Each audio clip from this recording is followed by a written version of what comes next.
I think that the Georgia case is not going to go to trial before the election. I think that the New York case isn't going to matter no matter what. So it's a question of the two Jack Smith indictments. And I believe, based on what the judges have done so far, based on the nature of the cases, based on what Jack Smith has shown in terms of his cards, that that's the case that's most likely, all other things being equal, to go to trial before the election. And I think the judge in New York, in D.C., has shown a much greater interest in getting to trial just based on the early discussions, the early conversations in her courtroom and filings than the judge in Florida.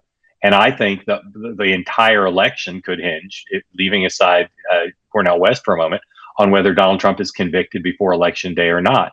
And so her capacity, if she wants to do what Jack Smith wants to do, if she wants to set an early trial date, if she wants to rule in a way that is negative towards President Trump, if she wants to preside over a DC jury that convicts him, I think she has a very good chance to do it. And I think, again, although I don't believe, as some do, that his legal trial problems are dispositive, that they mean he can't win, I think a conviction could turn out to be a different thing.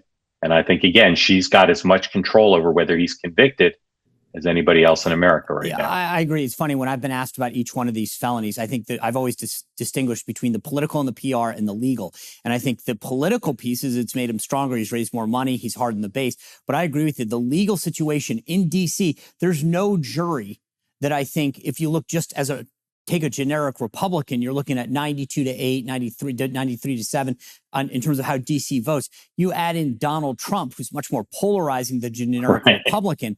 I don't see any way that he's not convicted. And I want to get back to the point that you're making. When that happens, Republicans so far have looked at this, as he likes to talk about it, as a witch hunt. They're coming after me. They're coming after me. They're coming after me. Does an actual conviction change the game? Not definitely. It could, depending on how the case goes, depending on the nature of the jury. It's possible that a conviction rallies Republicans around him even more. But I don't believe there'll be a trial until after he's the de facto nominee in any of these cases. I think the Florida case is in some ways, more